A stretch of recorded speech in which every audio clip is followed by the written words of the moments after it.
Hello guys, সকালে একটা good morning. এটা আমার মিনি ব্লগের 10 শর্ট 10। তো নাচি আমি ঢেন ঢেন। তো বাজার ব্যাগ নিয়ে বেরিয়ে পড়েছি আমি বাজার করতে গাইস। তো আমি হাঁটতে হাঁটতে পৌঁছে পড়ি পাতুরিয়া ঘাটায়। পাতুরিয়া ঘাট থেকে দেখতেই পাচ্ছ চলে এসেছে আমার দুটি মহারানী দাঁড়িয়ে রয়েছে।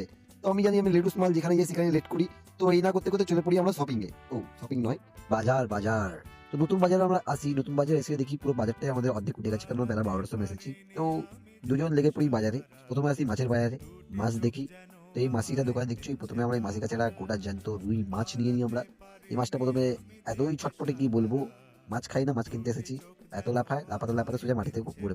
তাও মাসি আমাদেরকে মাছটাকে ছিলে, আমরা মাছটা নিয়ে নিই, তারপর নিয়ে পড়ি আবার সবজির বাজারে। হ্যালো গাইস, দেখতে পাচ্ছ আমার বর আবার এক জায়গায় দাঁড়িয়ে পড়েছে। অলরেডি বাজার কমপ্লিট, তাও করলা কেনার জন্য ওকে দাঁড়াতেই হবে।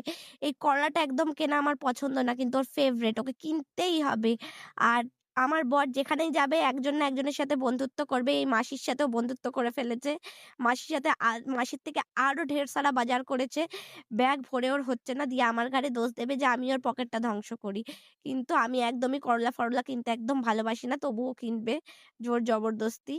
যাই হোক, এবার ওদের বাজার করা কমপ্লিট হয়ে গেছে। এবার আমরা যাবো বাড়িতে। তো আমরা হেঁটে হেঁটে পৌঁছে যাই বাড়ির দিকে। বাড়িতে এসে গাইস এর হুল্লো মস্তরি বা এই কথাগুলো শুনলেই তোমরা, এও আজকে আমার সঙ্গে সকাল সকাল চলে গেছিল বাজারে। সকাল মানে কি 12টায় চলে গেছিল।